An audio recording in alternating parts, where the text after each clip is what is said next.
কুয়েটের শিক্ষা উপদেষ্টার সাথে নিষ্ফল আলোচনা। উপাচার্যের পদত্যাগের দাবিতে অনড় শিক্ষার্থীরা। ক্লাস পরীক্ষা বর্জনের পাল্টা ঘোষণা শিক্ষকদের।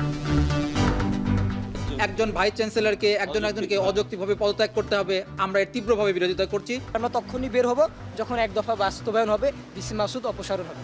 অন্বেষণ থেকে সরে দাঁড়ানোর পরে আমাদের যে অন্যান্য দাবিগুলো এগুলো বাস্তবায়িত হয় না। রোহিঙ্গা সংকটে অস্থিতিশীল পুরো অঞ্চল। গোলটেবিল বৈঠকে প্রধান উপদেষ্টা। দ্রুত প্রত্যাবাসনেই একমাত্র সমাধান। কাতারের সহায়তা কামনা। শিশু আসিয়া ধর্ষণ ও হত্যা মামলার বিচার শুরু। পিটু শেখ সহ 4 আসামির বিরুদ্ধে অভিযোগ গঠন। রোববার থেকে সাক্ষ্য গ্রহণ। আদালতে রাষ্ট্রপক্ষের বর্ণনায় মেজাজ হারালেন আওয়ামী লীগ নেতারা। জুলাই আন্দোলনের মামলায় গ্রেপ্তারে অনুমতি লাগবে না, ডিএমপির সিদ্ধান্ত স্থগিত। এবং জম্মু কাশ্মীরে হামলার প্রতিবাদে বিভিন্ন শহরে বিক্ষোভ। স্বরাষ্ট্রমন্ত্রীর পদত্যাগ দাবি। সন্ত্রাস বিরোধী অভিযানে নিহত 2।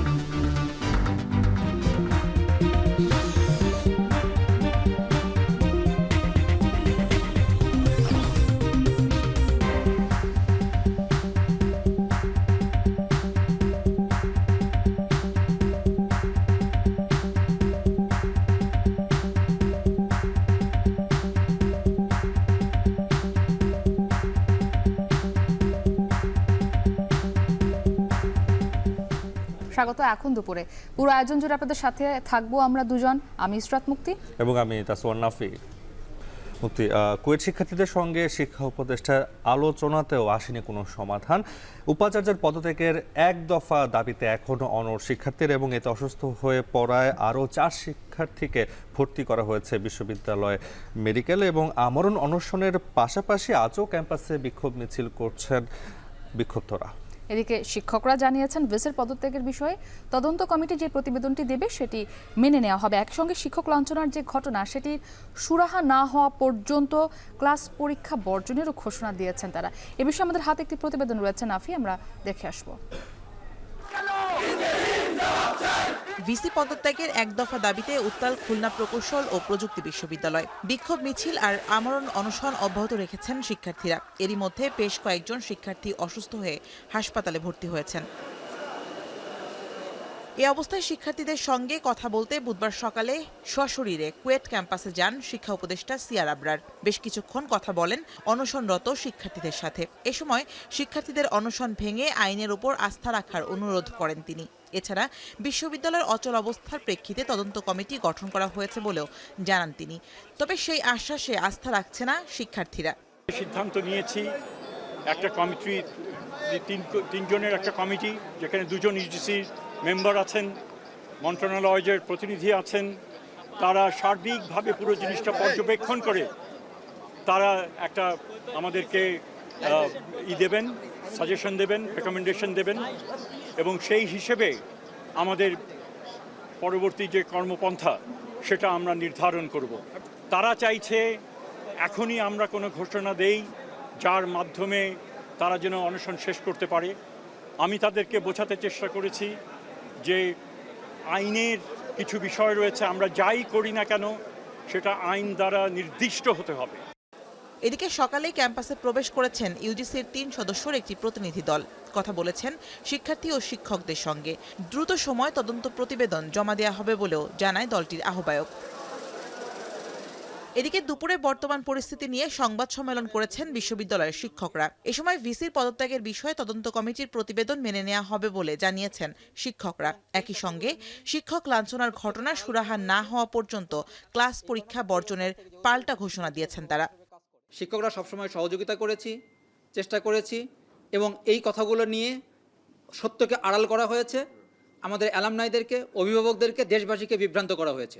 ভাইস চ্যান্সেলর মহোদয়ের যদি কোনো, যেহেতু এখন সরকার এখানে হস্তক্ষেপ করেছে, ভাইস চ্যান্সেলর মহোদয়ের যদি কোনো দোষ থাকে, ওনারা কোনো ত্রুটি খুঁজে পান, ওনারা সেই অনুযায়ী ব্যবস্থা নেবেন। শিক্ষককে অপমান করা, অপদস্থ করা, ভিসির গায়ে থুতু মারা, কাউকে ধাক্কা দিয়ে ফেলে দেওয়া, এগুলো না করে যদি তারা আমাদের সাথে আলোচনা করতো যে স্যার এই বিশ্ববিদ্যালয়ে রাজনীতি মুক্ত রাখতে চাই, উন্নত করতে চাই, আপনারা আমাদেরকে সহযোগিতা করুন, আমরা উজাড় করে দিতাম। গত 18 ফেব্রুয়ারি কুয়েট শিক্ষার্থীদের ওপর হামলার পর নানান দাবিতে আন্দোলনে নামে শিক্ষার্থীরা। পরবর্তীতে গত 13 এপ্রিল ক্যাম্পাসে ঢুকে হল খুলে দেওয়ার জন্য দাবি করলেও কর্তৃপক্ষ সাড়া দেয়নি। এরপর থেকে শিক্ষার্থীদের দেওয়া 6 দফা দাবি পরিণত হয় ভিসি বিরোধী আন্দোলনে। এখন খুলনা। ভিসির পদত্যাগের দাবিতে খুলনা প্রকৌশল ও প্রযুক্তি বিশ্ববিদ্যালয়ের শিক্ষার্থীদের আমরণ অনশন চলছে। সেখানে আছেন সহকর্মী রামিম চৌধুরী, যুক্ত হচ্ছে তার সঙ্গে। রামিম, দফায় দফায় আলোচনায় কোনো সমাধান মেলেনি, শিক্ষকরাও পাল্টা ঘোষণা দিয়েছেন, সব মিলে সার্বিক পরিস্থিতি জানাবেন। নাফি, খুলনা প্রকৌশল ও প্রযুক্তি বিশ্ববিদ্যালয়ের শিক্ষার্থীদের যে আমরণ অনশন কর্মসূচি সেটি কিন্তু এখনও পর্যন্ত চলছে এবং সকাল থেকে আমরা দেখেছি যে বিশ্ববিদ্যালয় ক্যাম্পাস জুড়ে কিন্তু বেশ উত্তেজনাকর একটি পরিস্থিতি রয়েছে। সকাল 10টা নাগাদ কিন্তু এখানে শিক্ষা উপদেষ্টা তিনি কিন্তু এখানে এসেছেন, সিআর আবরার। তিনি শিক্ষার্থীদের সাথে কথা বলেছেন এবং শিক্ষার্থীদের বোঝানোর চেষ্টা করেছেন যে দ্রুতই এই সমস্যার সমাধান করা হবে এবং তাদেরকে আশ্বস্ত করেছেন তিনি যেন দ্রুতই এই সমস্যার সমাধান হওয়ার মধ্যেই কিন্তু তারা যেন তাদের যে অনশন কর্মসূচি সেটি থেকে তারা সরে দাঁড়ায়। কিন্তু এই প্রস্তাবকে কিন্তু প্রত্যাখ্যান করেছে সাধারণ শিক্ষার্থীরা।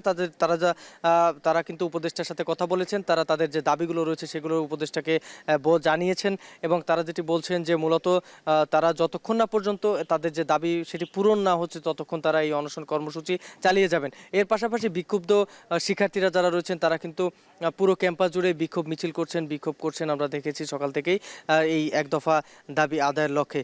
এর পাশাপাশি আমরা কিছুক্ষণ আগেই ছিলাম শিক্ষক সমিতির নেতৃবৃন্দ যারা ছিলেন তারা কিন্তু একটি সংবাদ সম্মেলন করেছেন এবং তারা বর্তমান বিশ্ববিদ্যালয়ের বিভিন্ন পরিস্থিতি নিয়ে তারা আলোচনা করেছেন। তারা যেটি বলছেন যে শিক্ষকরা কিন্তু তারা এই কুয়েট প্রশাসন এবং শিক্ষার্থী সকলকেই সহযোগিতা করে চলে, কিন্তু তাদের বিরুদ্ধে কিন্তু নানা রকম অভিযোগ ও নানা পক্ষ তুলেছেন শিক্ষকদের বিরুদ্ধে। এই কথাগুলোই কিন্তু তারা বলছেন এবং তারা যেটি বলছেন যে মূলত শিক্ষার্থীদের যে দাবিগুলো রয়েছে, যৌক্তিক যে দাবিগুলো রয়েছে সেই দাবিগুলোর পক্ষে কিন্তু তারা রয়েছেন এবং এর পাশাপাশি তারা আরেকটি কথা বলেছেন, তাদেরকে কিন্তু বিভিন্নভাবে লাঞ্ছিত করা হয়েছে এবং এই লাঞ্ছনার ঘটনাতে যারা জড়িত রয়েছেন তাদেরকে চিহ্নিত করে তাদেরকে কিন্তু বিচারের আওতায় আনতে হবে। তো এই ছিল আমার কাছে নাফি কুয়েট থেকে সবশেষ খবর। খুলনা প্রকৌশল ও প্রযুক্তি বিশ্ববিদ্যালয়ের সার্বিক পরিস্থিতি জানাচ্ছিলেন রামিম চৌধুরী। কুয়েটে আন্দোলনরত শিক্ষার্থীদের সঙ্গে সংহতি জানিয়ে ঢাকা বিশ্ববিদ্যালয়ের রাজু ভাস্কর্যের পাদদেশে আমরণ অনশন করছে বাংলাদেশ গণতান্ত্রিক ছাত্র সংসদ। মঙ্গলবার বিকেল 5টায় প্রতীকী অনশনের মাধ্যমে কর্মসূচি শুরু করলেও সন্ধ্যা 7টা থেকে আমরণ অনশনে যান তারা।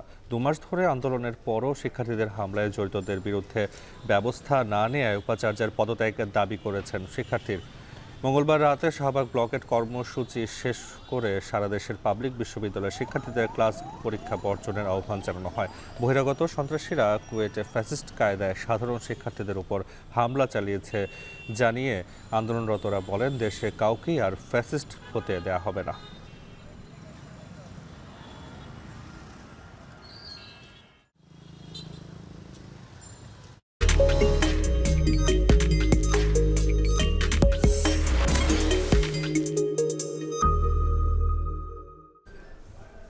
রোহিঙ্গার সংকট শুধু মানবিক উদ্বেগের বিষয় নয়, এর সামাজিক, অর্থনৈতিক, রাজনৈতিক ও পরিবেশগত প্রভাব রয়েছে বলে জানিয়েছেন প্রধান উপদেষ্টা ডক্টর মোহাম্মদ ইউনূস। রোহিঙ্গা প্রত্যাবাসনই এই সংকটের একমাত্র সমাধান বলেও মনে করেন তিনি। অবিলম্বে রোহিঙ্গাদের প্রত্যাবাসনে মিয়ানমারের উপর চাপ প্রয়োগ করতে কাতারের প্রতি আহ্বান জানিয়েছেন অন্তর্বর্তী সরকার প্রধান। কাতারের দোহায় আর্থনা শীর্ষ সম্মেলনের দ্বিতীয় দিনে জোরপূর্বক বাস্তুচ্যুত জনগণের সামাজিক ও পরিবেশগত চ্যালেঞ্জ রোহিঙ্গা প্রসঙ্গে শীর্ষক গোল টেবিল বৈঠকে বক্তব্য দেন ডক্টর ইউনূস। এ সময় তিনি বলেন, চলতি বছরের সেপ্টেম্বরে জাতিসংঘের সহযোগিতায় যুক্তরাষ্ট্রের নিউ ইয়র্কে রোহিঙ্গার সংকট নিয়ে উচ্চ পর্যায়ের সম্মেলনের আয়োজন করবে বাংলাদেশ। সেই সম্মেলনে কাতারের সহায়তা চান প্রধান উপদেষ্টা। ডব্লিউএফপি সাময়িকভাবে রোহিঙ্গাদের খাদ্য সহায়তা দিলেও আগামী সেপ্টেম্বরে আবারও তহবিল সংকটের আশঙ্কার কথা জানান প্রধান উপদেষ্টা। এক্ষেত্রে কাতারকে এগিয়ে আসার আহ্বান জানান তিনি। রোহিঙ্গা সংকটের দীর্ঘমেয়াদী ও টেকসই সমাধান নিশ্চিতে 5 দফা সুপারিশও পেশ করেন তিনি। প্রধান উপদেষ্টা বলেন, প্রায় 13 লক্ষ বাস্তুচ্যুত রোহিঙ্গাকে আশ্রয় দিয়েছে বাংলাদেশ, যেখানে প্রতি বছর নতুন করে যুক্ত হচ্ছে 32,000 নবজাতক।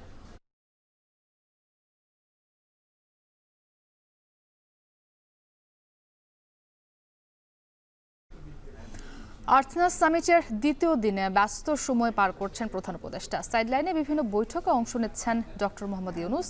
সফরের বিস্তারিত জানাতে সম্মেলন স্থল থেকে আমাদের সঙ্গে যুক্ত হয়েছেন বেলায়েত হোসাইন। বেলায়েত, আজ প্রধান উপদেষ্টার কর্মসূচিতে আর কি কি রয়েছে বিস্তারিত জানাবেন।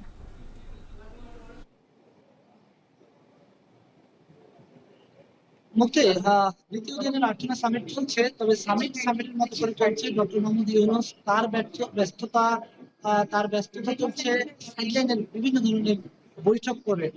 বলে রাখতে চাই যে এখানে তিনি একটু আগে কাতারের আমির শেখ তামিমের বোন শাইখা হিন্দ বিনতে হামাদ আল থানির সঙ্গে তিনি বৈঠক করেছেন। এই বৈঠকে তিনি বাংলাদেশের রোহিঙ্গা সংকট নিয়ে বিভিন্ন দিক তুলে ধরেছেন। বিশেষ করে যদি আমি বলি যে রোহিঙ্গাদের কারণে বাংলাদেশের আর্থসামাজিক অবস্থা কি ধরনের হুমকির মুখে পড়ছে, বৈশ্বিক কি ধরনের সমস্যা তৈরি হচ্ছে, রোহিঙ্গা সংকট দিয়ে আঞ্চলিক কি ধরনের সমস্যা, সব মিলিয়ে এই বিষয়গুলো নিয়ে তিনি কথা বলেছেন এবং সেখানে ইতিবাচক সাড়া পাওয়া গেছে কাতারের আমিরের বোনের কাছ থেকে।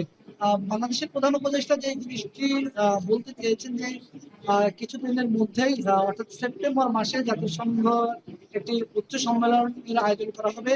সেই সম্মেলনে কাতার যাতে বাংলাদেশের পক্ষে ইতিবাচক অবস্থান নেয় রোহিঙ্গা সংকট নিরসনে, সে বিষয়ে তিনি গুরুত্ব দিয়েছেন। প্রধান উপদেষ্টা এটিও বলেছেন যে রোহিঙ্গা সংকট নিরসনের একমাত্র উপায় কিন্তু আসলে তাদের প্রত্যাবাসন। আমরা কিছুক্ষণ আগে প্রধান উপদেষ্টা প্রেস সচিব আমাদের সঙ্গে কথা বলেছেন। তিনি আমাদেরকে জানিয়েছেন যে রোহিঙ্গাদেরকে মর্যাদাপূর্ণ প্রত্যাবাসনের জন্য যত ধরনের প্রচেষ্টা আছে সব প্রচেষ্টা করা হচ্ছে বিশ্ব মঞ্চ থেকে। এবং তিনি এটাও বলেছেন যে আসলে রোহিঙ্গা সংকটটি বিশ্বের আলোচনার টেবিল থেকে যখন সরে গিয়েছে তখন প্রধান উপদেষ্টা বিশ্বের যেই দেশে যাচ্ছেন সেখানে রোহিঙ্গা সংকটকে তিনি তুলে ধরার চেষ্টা করছেন। আজকে এই বৈঠকের পর এখন তিনি একটি আন্তর্জাতিক গণমাধ্যমে সাক্ষাৎকার দিতে গিয়েছেন। সেই সাক্ষাৎকারের পর তিনি কাতারের প্রতিরক্ষা মন্ত্রীর সঙ্গে বৈঠকে বসবেন এবং বিকালে এখানকার একটি বিশ্ববিদ্যালয়ে তিনি শিক্ষার্থীদের উদ্দেশ্যে ভাষণ দেবেন। আরো নানা ধরনের আয়োজনের সঙ্গে তিনি যুক্ত হবেন, অনেকগুলো বৈঠকে তিনি অংশ নেবেন। প্রধান উপদেষ্টা ছাড়াও প্রধান উপদেষ্টার সফরসঙ্গী হিসাবে যে দুজন উপদেষ্টা আছেন এখানে, তারাও কিন্তু বিভিন্ন ধরনের বৈঠকে অংশ নিচ্ছেন এবং বিভিন্ন ধরনের বৈঠকে অংশ নেবেন। কাতারের সঙ্গে সবচেয়ে গুরুত্বপূর্ণ যে ইস্যুটি আলোচনা হয়েছে সেটি হচ্ছে এলএনজি সেক্টর নিয়ে। এলএনজি সেক্টরে যে 37 মিলিয়ন মার্কিন ডলার ঋণ বাকি ছিল সেটি 2 দিনের মধ্যে পরিশোধ করার ঘোষণা দেওয়া হয়েছে। একদিন কিন্তু এর মধ্যে চলে গেছে, অর্থাৎ এর মাধ্যমে বাংলাদেশ যদি 37 মিলিয়ন মার্কিন ডলার ঋণ পরিশোধ করে দেয়, এখানে বাংলাদেশের ভাবমূর্তি উন্নত হবে। প্রবাসী বাংলাদেশে বলছেন যে তাদের দিকে যে নেতিবাচক দৃষ্টিতে তাকানো হতো সেই নেতিবাচক দৃষ্টি সরে দিয়ে তাদের প্রতি ইতিবাচক হবে কাতার সরকার। একই সঙ্গে বাংলাদেশের সঙ্গে যে এলএনজি সেক্টরের যে অস্থিরতা ছিল সেই অস্থিরতা দূর হবে। বাংলাদেশের সঙ্গে আরো যে দ্বিপাক্ষিক বিষয়গুলো রয়েছে, যে দ্বিপাক্ষিক সম্পর্কের বিষয়গুলো রয়েছে, সেই সম্পর্কের বিষয়গুলো আরো জোরদার হবে। বাংলাদেশের বিনিয়োগ নিয়ে কথা হচ্ছে। বিডিআর চেয়ারম্যান এখানে আছেন আশিক চৌধুরী, তার সঙ্গে একটি বিশেষ বৈঠক রয়েছে কাতার সরকারের উদ্যোগী কর্তা ব্যক্তিদের সঙ্গে। তো সব মিলিয়ে এই সামিটের দ্বিতীয় দিনে নানা ধরনের ব্যস্ত সময় পার করছেন প্রধান উপদেষ্টা। আগামীকাল বাংলাদেশের কমিউনিটির সঙ্গে মত বিনিময় করবেন এবং এরপরেই এখান থেকে তিনি সরাসরি অন্তর্বর্তী সরকারের প্রধান উপদেষ্টা ডক্টর মোহাম্মদ ইউনূসের বিরুদ্ধে থাকা অর্থ পাচার মামলা বাতিল করেছেন আপিল বিভাগ। প্রধান বিচারপতির নেতৃত্বে 4 বিচারপতির আপিল বেঞ্চ সর্বসম্মতিক্রমে এই রায় দেন। ডক্টর ইউনূসের হেয় করতে দুদককে ব্যবহার করেছে আওয়ামী লীগ সরকার, অভিযোগ খোদ দুদকের আইনজীবীর। আর ইউনূসের আইনজীবী বললেন সত্যের জয় হয়েছে। বিস্তারিত জাহিদ হাসানের প্রতিবেদনে। দুর্নীতি দমন কমিশন দুদক 2023 সালের 30 মে নোবেলজয়ী অর্থনীতিবিদ ডক্টর মোহাম্মদ ইউনূসের বিরুদ্ধে অর্থ পাচারের অভিযোগে মামলা দায়ের করেন। তদন্ত প্রতিবেদনে বলা হয় আসামিরা 25 কোটি 22 লাখ টাকা আত্মসাৎ করেছেন। অবৈধভাবে অর্থ স্থানান্তর করা হয়েছে, যা মানি লন্ডারিং প্রতিরোধ আইনে অপরাধ। গত বছরের 12 জুন ওই মামলায় অধ্যাপক ইউনূস সহ 14 জনের নামে অভিযোগ গঠন করেন ঢাকার বিশেষ জজ আদালত 4। অভিযোগ গঠনের বৈধতা ও মামলার কার্যক্রম বাতিল চেয়ে হাইকোর্টে আবেদন করেন অধ্যাপক ইউনূস সহ 7 জন। আবেদনের উপর গত বছরের 11 জুলাই শুনানি শেষ হয়। পরে গত 24 জুলাই হাইকোর্ট বেঞ্চ আবেদন খারিজ করে দেন। এরপর আপিল বিভাগে আবেদন করেন ডক্টর ইউনূস। 5 আগস্ট শেখ হাসিনা সরকার পতনের পর নতুন অন্তর্বর্তী সরকারের দায়িত্ব নেন ডক্টর মোহাম্মদ ইউনূস। 11 আগস্ট দুদক বিচারিক আদালত থেকে মামলাটি প্রত্যাহার করে নেন। আসামি পক্ষকে কোনো আইনি নোটিশ না দিয়ে দুদকের মামলা প্রত্যাহার আইনসম্মত কিনা এ বিষয়ে আপিল করেন ডক্টর ইউনূসের আইনজীবী। আইনি জটিলতা নিরসনের জন্যই মূলত এই আবেদন করা হয়। বুধবার প্রধান বিচারপতি সৈয়দ রেফাত আহমেদের নেতৃত্বে 4 বিচারপতির আপিল বেঞ্চ আসামি পক্ষের আপিল মঞ্জুর করে মামলাটি বাতিল করে রায় দেন। বিগত আওয়ামী লীগ সরকার ডক্টর ইউনূসকে হয়রানি করার জন্য দুদককে ব্যবহার করেছেন। ফৌজদারি মামলা হিসাবে এটি টিকে না বলেও জানান দুদকের আইনজীবী। টোটাল বলা যায় যে আননেসারি হ্যারাসমেন্ট, এটা একটা আননেসারি হ্যারাসমেন্ট। তার মতো একজন মান্য লোক, একজন নোবেল পুরস্কার পাওয়া লোক, যেটা শতবর্ষে বাংলাদেশে একটাই এসছে, সেইটা তার মতো মানুষকে এইভাবে অপদস্থ করা আমার মনে হয় যে ঠিক ছিল না। দুদকদের ডিসিশন নিয়েছে লেটে হলেও, যে ডিসিশনটা কারেক্টলি হয়েছে। কারণ হচ্ছে আমি রেকর্ডটা দেখেছি, পুরা রেকর্ডে আমি যেটা মতামত আমার ছিল সেটা হচ্ছে যে এই কেসটা ক্রিমিনাল কোর্টে চলবে না, ক্রিমিনাল কেস হবে না। কারণ দেনা পাওনা যেখানে কম বেশি হবে অবশ্যই সেটা সিভিল কোর্টে সেটেল হবে। এর জন্য কোনো মানি লন্ডারিং কেস বা 409 টাকা আত্মসাতের মামলা হবে না। এটা তো আত্মসাৎ না, দিয়েই দিছে, টাকাটা পুরাটাই দিয়ে দিছে। আইনিভাবে নিষ্পত্তি হওয়ার মধ্য দিয়ে প্রমাণিত হলো ডক্টর ইউনূসের বিরুদ্ধে মামলা সঠিক নয়, সত্যের বিজয় হয়েছে। আর গ্রামীণ টেলিকমের ব্যবস্থাপনা পরিচালক বলেন, দীর্ঘদিনের হয়রানির অবসান ঘটেছে। সবাই একমত হয়ে আজকে সিদ্ধান্ত দিলেন, রায় ঘোষণা করলেন, মামলাটিকে আপিল অ্যালাউ করে এই মামলাটিকে কোয়াশমেন্ট অ্যালাউ করলো এবং অ্যালাউ করে আজকে সত্যের বিজয় হলো এবং আইনের মাধ্যমে এই মামলা থেকে ডক্টর মোহাম্মদ ইউনূস সহ বাকি যারা 7 জন আছেন সবাইকে এই মামলা থেকে খালাস দিয়েছেন। সত্যের বিজয় হলো। আমরা হাইকোর্টে আসছিলাম, ভাবলাম যে এই কোয়াশমেন্টটা হাইকোর্টেই শেষ হয়ে যাবে, কিন্তু হাইকোর্ট তখন এমন একটা রায় দিলেন, উনি 54 পৃষ্ঠা রায় দিয়েছেন, অথচ এত কঠিন মামলাটা ছিল না। আমরা যতটুকু আইন জানি বা বুঝি যে এই মামলাটা কোনোভাবেই চলে না, কিন্তু তারপরেও এটা অনেকটা লেংদি করছে ওনারা করে একটা ওনাদের মতো করে ওনারা রায় দিচ্ছে। এখন আমরা আপিলের ডিভিশনে আসছি, আমরা আপিলটা অ্যাকসেপ্ট হয়েছে, শুনানি হলো, আলহামদুলিল্লাহ আমরা খুশি আর কি। এ পর্যন্ত ডক্টর ইউনূসের বিরুদ্ধে থাকা শতাধিক মামলা নিষ্পত্তি হয়েছে, আর মাত্র একটি মামলা নিষ্পত্তি হওয়ার অপেক্ষায় রয়েছে। জাহিদ হাসান, এখন, ঢাকা। ভারতের জম্মু কাশ্মীরে 26 পর্যটককে হত্যার দায় স্বীকার করেছে পাকিস্তান ভিত্তিক নিষিদ্ধ গোষ্ঠী লস্করে তৈয়বার ছায়া সংগঠন দ্য রেজিস্ট্যান্স ফ্রন্ট। হামলার প্রতিবাদে কাশ্মীরের বিভিন্ন শহরে বিক্ষোভ হয়েছে। এ সময় কেন্দ্রীয় স্বরাষ্ট্রমন্ত্রী অমিত শাহের পদত্যাগের দাবিও জানান বিক্ষোভকারীরা। উদ্ভূত পরিস্থিতিতে সৌদি আরব সফর সংক্ষিপ্ত করে তড়িঘড়ি দেশে ফিরে বিমানবন্দরে জরুরি বৈঠক করেছেন প্রধানমন্ত্রী নরেন্দ্র মোদী। এদিকে কাশ্মীর জুড়ে সন্ত্রাস বিরোধী অভিযানে সেনাবাহিনীর সঙ্গে বন্দুকযুদ্ধে 2 সন্ত্রাসী নিহত হওয়ার খবর পাওয়া গেছে। বাকিটা জানাবেন তানভীর জনি। আরও একটি সন্ত্রাসী হামলা, আরও একবার রক্তাক্ত ভূস্বর্গ খ্যাত ভারতের জম্মু কাশ্মীর। পেহেলগামে মঙ্গলবারের ওই ভয়াবহ হামলার পর চরম নিরাপত্তা শঙ্কায় ভুগছেন পর্যটকরা। অনেকেই ট্যুর বাতিল করে ছেড়ে যাচ্ছেন কাশ্মীর। যারা অবস্থান করছেন তারাও আছেন চরম আতঙ্কে। हमारे और 2 दिन थे कश्मीर में रहने के लिए, तो हम लोग अपना सब टूर कैंसिल करके अब अभी जा रहे हैं। नहीं, अब क्या घूमना है, माहौल ऐसा है तो पहले सेफ्टी देखना है ना। घूमने का तो तब होगा जब रिलैक्स माइंड होगा। अभी तो सबको यहाँ पे टेंशन है, तो कहाँ पे घूमेंगे। এই ঘটনায় জম্মু কাশ্মীর জুড়ে শুরু হয়েছে সন্ত্রাস বিরোধী অভিযান। বুধবার ভারতীয় সেনাবাহিনীর সঙ্গে বন্দুকযুদ্ধে কাশ্মীরে নিহত হয়েছে 2 সন্ত্রাসী। রাজ্য জুড়ে নেওয়া হয়েছে কড়া নিরাপত্তা ব্যবস্থা। গুরুত্বপূর্ণ প্রতিটি জায়গায় চেকপয়েন্ট বসিয়ে চলছে তল্লাশি। প্রত্যক্ষদর্শীরা বলছেন 5 থেকে 6 জন বন্দুকধারী পর্যটকদের লক্ষ্য করে গুলি চালায়। তাদের গুলিবর্ষণে 2 বিদেশি নাগরিক সহ ভারতীয় এক নৌ কর্মকর্তা ও একজন গোয়েন্দা ব্যুরোর কর্মীও প্রাণ হারান। পর্যটকদের উপর ভয়াবহ ওই সন্ত্রাসী হামলার বিচারের দাবিতে ভারতের জম্মু ও কাশ্মীরের বিভিন্ন শহরে ক্ষোভে ফেটে পড়েন সাধারণ মানুষ।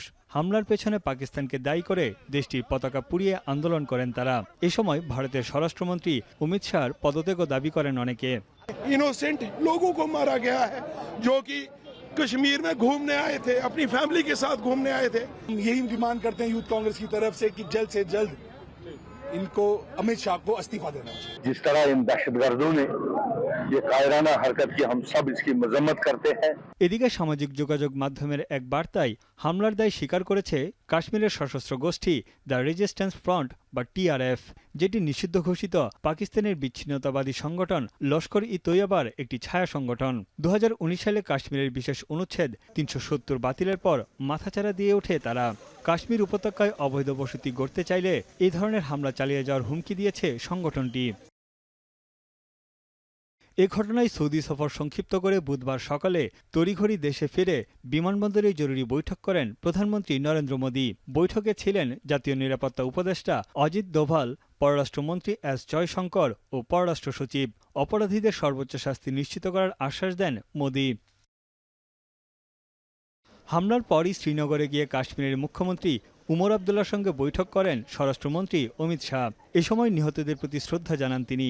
কংগ্রেস নেতা রাহুল গান্ধী ও মল্লিকার্জুন খার্গে সন্ত্রাসীদের সর্বোচ্চ শাস্তির দাবি জানান। হামলার নিন্দা জানিয়েছেন মার্কিন প্রেসিডেন্ট ডোনাল্ড ট্রাম্প ও রুশ প্রেসিডেন্ট ভ্লাদিমির পুতিন। এছাড়াও সৌদি আরব, ইরান, ইতালি সহ বিভিন্ন দেশ সমবেদনা জানিয়েছে। নিন্দা জানিয়েছেন জাতিসংঘ মহাসচিবও।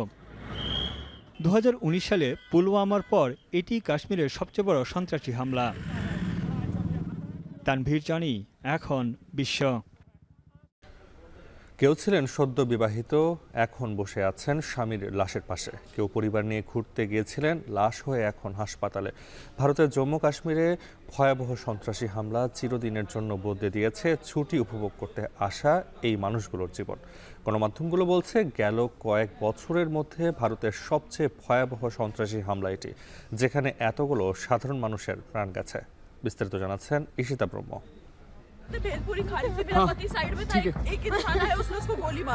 এমন বক্তব্য শুনলে যে কারো রক্ত হিম হয়ে যাওয়ার মতো। বিয়ের পর হানিমুনে গিয়ে সন্ত্রাসীদের গুলিতে স্ত্রীর চোখের সামনে মাটিতে লুটিয়ে পড়েন তার স্বামী। জানতেও পারেননি ঠিক কী কারণে তাকে এভাবে হত্যা করা হলো। ভারতের জম্মু কাশ্মীরের পেহেলগামে মঙ্গলবারের ওই ভয়াবহ সন্ত্রাসী হামলার পর মানসিকভাবে বিপর্যস্ত হয়ে পড়েছেন পর্যটকরা। ভারতীয় সেনারা সাহায্যের জন্য এগিয়ে আসলেও ছেলেকে না মারতে এভাবেই আকুতি করতে থাকেন এক মা। স্বজনহারাদের এভাবেই সান্ত্বনা দিচ্ছিল জম্মু কাশ্মীরের সেনাবাহিনী।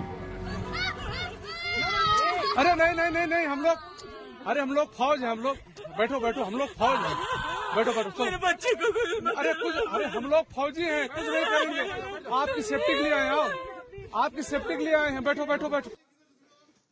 চোখের সামনে গুলি করে 26 জনের বেশি মানুষকে মেরে ফেলার ট্রমা তাড়িয়ে বেড়াচ্ছে ভুক্তভোগীদের। পরিবার নিয়ে ছুটি কাটাতে গিয়ে সেই ছুটি পরিণত হয়েছে দুঃস্বপ্নে।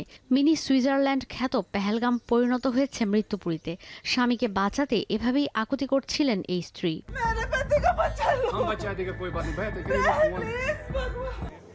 বন্দুক হামলা শুরুর পর প্রথমে সামরিক মহড়া ভাবলেও কিছুক্ষণ পরই আরেক পর্যটক পল্লবী দেখলেন পাশেই তার স্বামীর মরদেহ পড়ে আছে।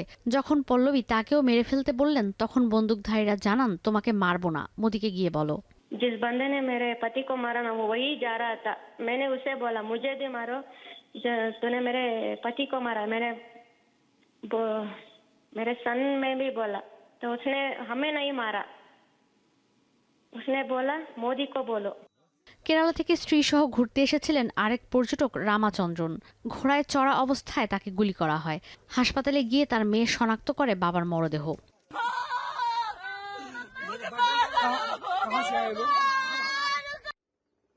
বন্দুক হামলায় প্রাণ গেছে সদ্য বিবাহিত ভারতীয় নৌবাহিনীর তরুণ কর্মকর্তা 26 বছর বয়সী লেফটেন্যান্ট বিনয় নারওয়াল। নারওয়ালও সম্প্রতি বিয়ে করেছিলেন, ছুটি কাটাতে গিয়েছিলেন কাশ্মীরে।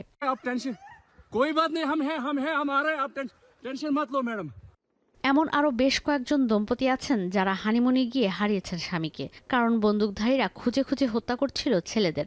ভয়াবহ সেই বন্দুক হামলাকে এভাবেই ক্যামেরাবন্দি করেন অজ্ঞাত এক ব্যক্তি। নিহতদের মধ্যে ছিল বিদেশি পর্যটকরাও। কাশ্মীরের চরম সংকটের সময়ও তুলনামূলক শান্তি ছিল পেহেলগামে। অমরনাথ যাত্রার গেটওয়ে হওয়ায় এই মৌসুমে কাশ্মীরে পর্যটক সমাগমও ছিল অনেক বেশি।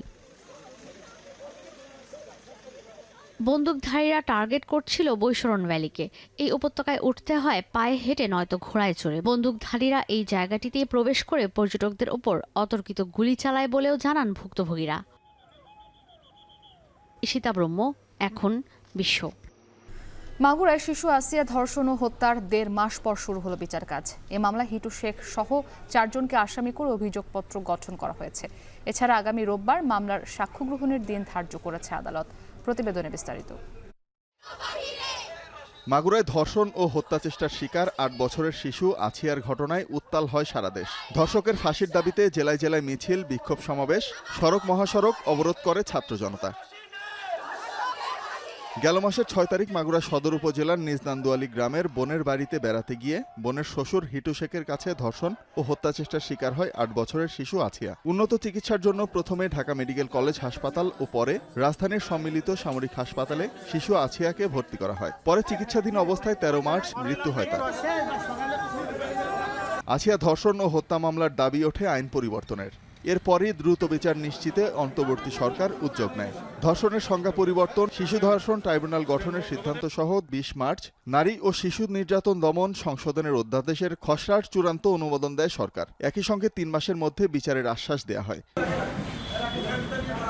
বুধবার সকালে মাগুরার শিশু আছিয়া ধর্ষণ ও হত্যা মামলায় ৪ আসামিকে আদালতে হাজির করা হয়। এর আগে গত ১৩ এপ্রিল মামলার অভিযোগপত্র আদালতে দাখিল করে পুলিশ। অভিযোগপত্রে প্রধান আসামি করা হয় হিটু শেখকে। এছাড়া বোনের স্বামী সজীব শেখ, ভাসুর রাতুল শেখ এবং শাশুড়ি জায়দা বেগমের নাম অভিযোগপত্রে উল্লেখ করা হয়েছে। জেলার নারী ও শিশু নির্যাতন দমন ট্রাইব্যুনালের বিচারক এম জাহিদ হাসানের আদালতে এই অভিযোগপত্রের শুনানি হয়। এই দিন আসামিরা আদালতে নিজেদের নির্দোষ দাবি করেন। তবে এর আগে হিটু শেখ আদালতে ১৬৪ ধারায় স্বীকারোক্তিমূলক জবানবন্দি দিয়েছে। আজকে বিজ্ঞ আদালত প্রসিকিউশন ডকুমেন্টস পর্যালোচনা করে সন্তুষ্ট হয়ে ১ নম্বর আসামির বিরুদ্ধে নারী ও শিশু নির্যাতন দমন আইন ২০০০ সংশোধিত ২০০৩ এর ৯-এর ২ ধারায় এবং অন্যান্য আসামিদের বিরুদ্ধে পেনাল কোডের ৫০৬ এবং ২০১ ধারায় চার্জ গঠন করেছেন। লার্নেড কোর্ট তখন তো বলছেন তাদেরকে যে প্রপার ওয়েতে অর্থাৎ জেলখানার মাধ্যমে লিগ্যাল এড অফিসে একটা আবেদন করলে বিজ্ঞ আদালত ন্যায় বিচারের সাথে লিগ্যাল এড অফিস একটা আইনজীবী নিয়োগ করবেন।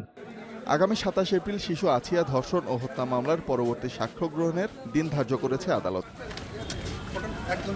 এখন মাগুরা। জুলাই আগস্ট আন্দোলনে হত্যা মামলায় ফের বিভিন্ন মেয়াদের রিমান্ডে শাহজাহান খান, আনিসুল হক ও জুনায়েদ আহমেদ পলক। এসব মামলায় রাজনৈতিক হস্তক্ষেপ হচ্ছে বলে দাবি আসামি পক্ষের আইনজীবীদের। তবে রাষ্ট্রপক্ষের আইনজীবী বলেন স্বাধীনভাবেই মামলা পরিচালিত হচ্ছে, কোনো হস্তক্ষেপ হচ্ছে না। রাব্বি হোসেনের প্রতিবেদন। বুধবার হাস্যজ্জ্বল মুখে আদালতের এজলাসে ওঠেন হাসানুল হক ইনু, জুনাইদ আহমেদ পলক, শাহজাহান খান সহ আওয়ামী লীগের এক সময়ের প্রভাবশালী নেতারা। আদালত প্রাঙ্গণে তাদের দেখা গেছে অনেকটাই ফুরফুরে মেজাজে। আদালতে তোলার পর জুলাই আগস্টে ছাত্র জনতাকে হত্যার নির্মম বর্ণনা ও ক্ষমতায় থাকাকালীন আওয়ামী লীগের নানা অত্যাচার নিপীড়নের বর্ণনা আদালতে রাষ্ট্রপক্ষের আইনজীবী তুলে ধরলে মেজাজ হারান শাহজাহান খান, আতিকুল ইসলাম সহ আওয়ামী লীগের বেশ কয়েকজন নেতা। রাষ্ট্রপক্ষের আইনজীবী বিচারককে বলেন, শাহজাহান খান মন্ত্রী থাকা অবস্থায় নৌপরিবহন সেক্টর সন্ত্রাসী কায়দায় জিম্মি করে রেখেছিলেন। এতেই রেগে যান শাহজাহান খান।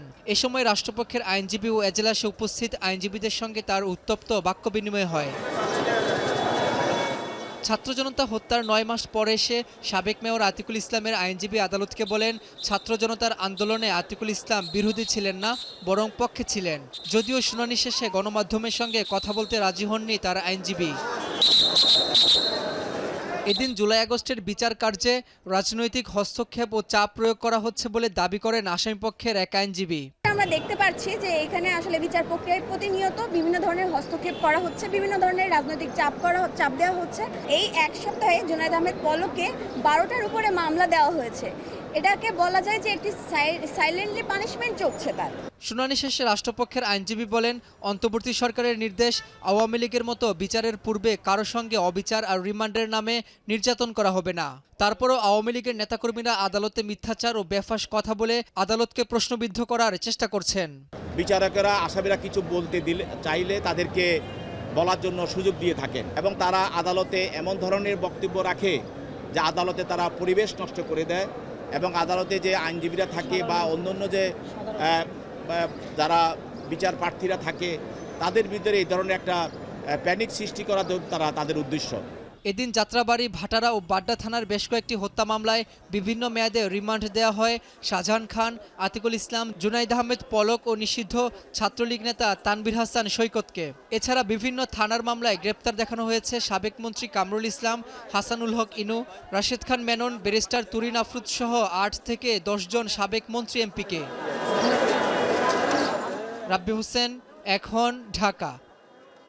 বৈষম্য বিরোধী আন্দোলনকে কেন্দ্র করে দায়ের করা মামলায় আসামিদের গ্রেপ্তারে ঊর্ধ্বতন কর্তৃপক্ষের পূর্বানুমতি নিতে হবে এই মর্মে ডিএমপি কমিশনারের পক্ষে স্বাক্ষরিত অফিস আদেশের কার্যকারিতা 3 মাসের জন্য স্থগিত করেছেন হাইকোর্ট। বুধবার বিচারপতি ফাতেমা নজিব এবং বিচারপতি শিকদার মাহমুদুর রাজির হাইকোর্ট বেঞ্চ এই আদেশ দেন। এর আগে গত 9 এপ্রিল ডিএমপির যুগ্ম কমিশনার মোহাম্মদ ফারুক হোসেন স্বাক্ষরিত এক অফিস আদেশে বৈষম্য বিরোধী আন্দোলনের মামলার তদন্তে উপযুক্ত প্রমাণ ও ঊর্ধ্বতন কর্তৃপক্ষের অনুমতি ছাড়া এজাহারভুক্ত আসামিকে গ্রেপ্তার না করার নির্দেশ দেওয়া হয়। এরপর ওই আদেশের বৈধতা চ্যালেঞ্জ করে রিট দায়ের করেন সুপ্রিম কোর্টের আইনজীবী জসিম উদ্দিন। হাইকোর্ট তার আদেশে আসামি গ্রেপ্তারে ডিএমপির এই ধরনের বিজ্ঞপ্তি কেন বেআইনি হবে না তা জানতে চেয়ে রুলও জারি করে। এই বিজ্ঞপ্তি স্থগিত করার কারণে আসামি ধরতে পূর্বানুমতি লাগবে না।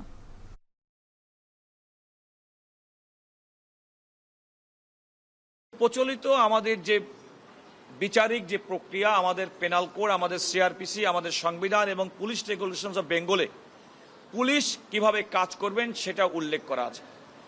এই অফিস আদেশটি পুলিশের এই স্বাধীন কাজ করার ক্ষেত্রে একটা প্রতিবন্ধকতা সৃষ্টি করবে এবং সেই প্রতিবন্ধকতা সৃষ্টি করার কারণে সমাজে আইন শৃঙ্খলা পরিস্থিতির অবনতি হতে পারে। এমনকি এরকম একটি আদেশ প্রতিপালন করতে গেলে অনেক ক্ষেত্রে পুলিশের বিরুদ্ধে অতীতে যেভাবে আমরা অভিযোগ দেখেছিলাম যে নানা কারণে আসামিকে গ্রেপ্তার করার জন্য হয়রানির মাধ্যমে অর্থ আদায় পরিবারকে জিম্মি করা, এমন একটি সুযোগ এবং আশঙ্কাও তৈরি হবে। ক্রিকেটার সাকিব আল হাসানের দুর্নীতির খোঁজে সিকিউরিটিজ অ্যান্ড এক্সচেঞ্জ কমিশন সহ বিভিন্ন দপ্তরে চিঠি দিয়েছে দুদক। তার বিরুদ্ধে অর্থ পাচার, শেয়ার বাজার কেলেঙ্কারি, অবৈধ সম্পদ অর্জন সহ নানা অভিযোগে সম্প্রতি অনুসন্ধানে নেমেছে সংস্থাটি। উপপরিচালক মাহবুল আলমের নেতৃত্বে 2 সদস্যের তদন্ত দল মাগুরা 1 আসনের সাবেক এই সংসদ সদস্যের বিরুদ্ধে অবৈধ সম্পদের খোঁজে মাঠে নেমেছে। সাকিব আল হাসানের বিরুদ্ধে একটি হত্যা মামলাও রয়েছে।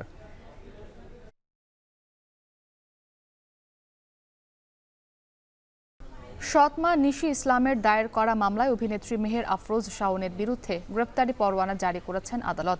গত মঙ্গলবার ঢাকা মহানগর প্রথম অতিরিক্ত চিফ মেট্রোপলিটন ম্যাজিস্ট্রেট আদালত এই আদেশ দেন। বাবা ইঞ্জিনিয়ার মোহাম্মদ আলী ও সৎমা নিশি ইসলামকে শারীরিক নির্যাতনের অভিযোগে শাওনের বিরুদ্ধে মামলা করা হয়। মামলার সাবেক ডিবি প্রধান মোহাম্মদ হারুনুর রশিদ সহ আসামি 12 জন। মঙ্গলবার এই মামলায় আদালতে হাজির হয়ে 2 পুলিশ সদস্য অভিযোগ স্বীকার করে বলেন, বাড্ডা থানার তৎকালীন ওসির নির্দেশে তারা বাদী নিশি ইসলামকে আটক ও নির্যাতন করেন। শাওন এবং সাবেক ডিবি প্রধান হারুন সহ বাকি আসামিরা হাজির না হওয়ায় তাদের বিরুদ্ধেও গ্রেপ্তারি পরোয়ানা জারি করেছেন আদালত।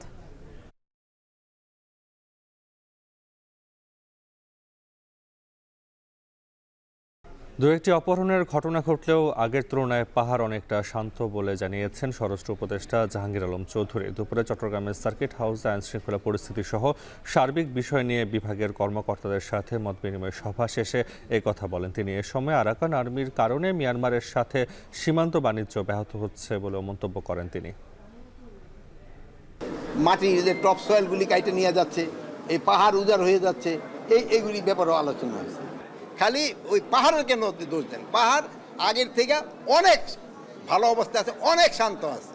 পাহাড়ের অশান্ত তো আপনারা দেখেনই নাই। এখন পাহাড় ওই তুলনা করতে গেলে পাহাড় পুরোটা শান্ত। কাঠফাটা রোদে পুড়ছে রাজশাহী। মেঘহীন আকাশে সূর্যের প্রখরতায় নাকাল খেটে খাওয়া মানুষ। এ নিয়ে আরো জানাতে নগরীর কাদিরগঞ্জ থেকে যুক্ত হয়েছেন রাকিবুল হাসান। রাকিব, এই তাপপ্রবাহ আর কতদিন চলবে? আবহাওয়া অফিস কি বলছে? একই সঙ্গে জানাবেন যে তাপপ্রবাহ থেকে সুরক্ষা পেতে নগরবাসী কি রকম ব্যবস্থা নিচ্ছেন? মুক্তি, আমরা প্রায় 12টা থেকে দেখছি যে তাপমাত্রা আসলে বাড়ছে এবং অনুভূত যে তাপমাত্রা বা গরম সেটি আসলে কিন্তু তার থেকেও বেশি। আবহাওয়া অফিস যেটি বলছে 12টার সময় তারা 35 ডিগ্রি সেলসিয়াস তাপমাত্রা রেকর্ড করেছে এবং পরবর্তীতে 2টার সময় এখন পর্যন্ত 37 ডিগ্রি সেলসিয়াস তাপমাত্রা রেকর্ড করেছে। এই ক্ষেত্রে আমরা নগরে যেটি দেখতে পাচ্ছি প্রত্যেকটি প্রান্তেই আসলে সাধারণ মানুষের উপস্থিতি কম। যেই সমস্ত জায়গাগুলো থেকে মানুষ চলাচল বেশি করে সেই জায়গাগুলো নিয়ে যেখানে রিক্সা বা অটোরিক্সা এগুলোকে অধিকাংশ আমরা ফাঁকা দেখতে পাচ্ছি এবং এই ক্ষেত্রে রিক্সাওয়ালারা বলছেন যে তাদের আসলে এই রিক্সা চলাচলে তারা যাত্রী পাচ্ছেন কম এবং যারা অফিস পাড়াগুলো রয়েছে সেখানে খানিকটা মানুষ থাকলেও সেখান থেকে তারা চেষ্টা করছেন এর আশপাশে যেখানে গাছ বা ছায়াযুক্ত জায়গা আছে সেখানে একটু জিরিয়ে নেওয়ার বা কখনো বসার। এক্ষেত্রে আমরা বিভিন্ন মোড়ে মোড়ে দেখেছি যে ঠান্ডা পানি বা শরবত ডাব এই সমস্ত কিছুর বেচাকেনা বেড়েছে। অন্যদিকে এই যে তীব্র গরম, এই তীব্র গরম কিন্তু গেল কয়েকদিন থেকেই আসলে রাজশাহীতে অব্যাহতভাবে আছে। গেল 3 দিনে আমরা যেটি দেখেছি যে প্রায় 35.8 ডিগ্রি সেলসিয়াস, 36 ডিগ্রি সেলসিয়াস এবং সর্বশেষ গতকালকে কিন্তু 37.2 ডিগ্রি সেলসিয়াস গেছে এবং আজকে এখন পর্যন্ত 37 ডিগ্রি সেলসিয়াস। অর্থাৎ এই যে ঊর্ধ্বমুখী তাপের প্রবাহ সেটি আসলে গেল সপ্তাহ থেকে আসলে বাড়ছে এবং আবহাওয়া অফিস যেটি বলছে যে আগামীতে আরও 2 থেকে 3 দিন এই তাপমাত্রা অব্যাহত থাকবে। যদিও আসলে কোনো সময় আসলে মেঘাচ্ছন্ন আকাশ দেখা যাচ্ছে, বৃষ্টির একটি আভাস লক্ষ্য করা যাচ্ছে, তবে আবহাওয়া অফিস যেটি বলছে যে এখন পর্যন্ত আসলে বৃষ্টির কোনো পূর্বাভাস তাদের কাছে নেই এবং এই যে তাপদাহ সেটিও আসলে অব্যাহত থাকবে এবং এই খরতাপ আরও বেশ কিছুদিন থাকবে যতক্ষণ না পর্যন্ত আসলে বৃষ্টি হচ্ছে। এই যে গুমসু গরম এবং এই তাপমাত্রা এই থেকে আসলে নগরবাসীর আপাতত পরিত্রাণ নেই। এবং এক্ষেত্রে আসলে যেটি বলছে যে যেহেতু একেবারেই মেঘ মুক্ত আকাশ এবং সেই কারণে সূর্যের প্রখরতা বাড়ছে এবং রাত দিনের তাপমাত্রায় খুব একটা বেশি থাকেনি এবং হচ্ছে যে তাপমাত্রা বাড়ছে, যার কারণে কিন্তু এই অবস্থাতে যে প্রত্যেক দিন সূর্যের প্রখরতার কারণে যে তাপ প্রবাহ সেটির কারণে কিন্তু আসলে প্রত্যেক দিনই তাপ বাড়ছে। সুতরাং এই সময়টুকুতে আসলে বৃষ্টি যতক্ষণ না পর্যন্ত হচ্ছে ততক্ষণ পর্যন্ত কিন্তু আসলে নগরবাসীর স্বস্তি নেই এবং আবহাওয়া অফিস যেটি বলছে যে আগামী 2-3 দিনের মধ্যে বৃষ্টির সম্ভাবনা খুবই কম, যার কারণে এই যে তাপপ্রবাহ এখানে নগরবাসীকে সচেতনভাবেই চলতে হবে। তো মুক্তি এই ছিল রাজশাহী থেকে আমার কাছে সর্বশেষ খবর। সিলেট টেস্টের খবর জানাচ্ছিলেন ওয়াসিল হক পান্থ। শেষ করব এখন দুপুর, তার আগে শিরোনামগুলো জানাবো আরও একবার।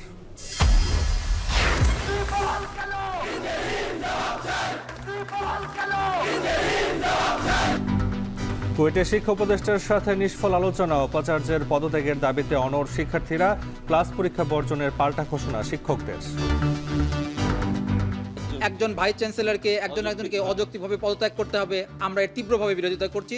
অন্বেষণ থেকে সরে দাঁড়ানোর পরে আমাদের যে অন্যান্য দাবিগুলো এগুলো বাস্তবায়িত হয় না। আমরা তখনই বের হব যখন এক দফা বাস্তবায়ন হবে, ভিসি মাসুদ অপসারণ হবে।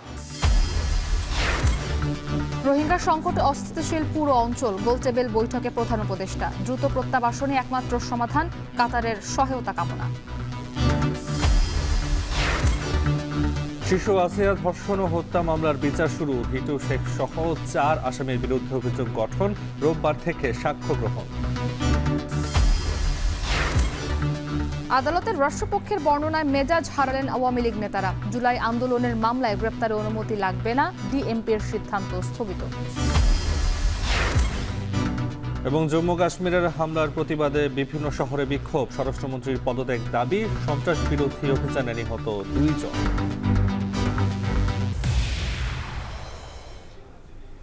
এই ছিল এখন দুপুরের আয়োজন। এখন টেলিভিশন ওয়েবসাইটে দেখতে ভিজিট করুন এখন.tv। এছাড়া ফেসবুকে দেখতে ভিজিট করুন facebook.com/tv.এখন এবং ইউটিউবে দেখতে ভিজিট করুন youtube.com/echontv।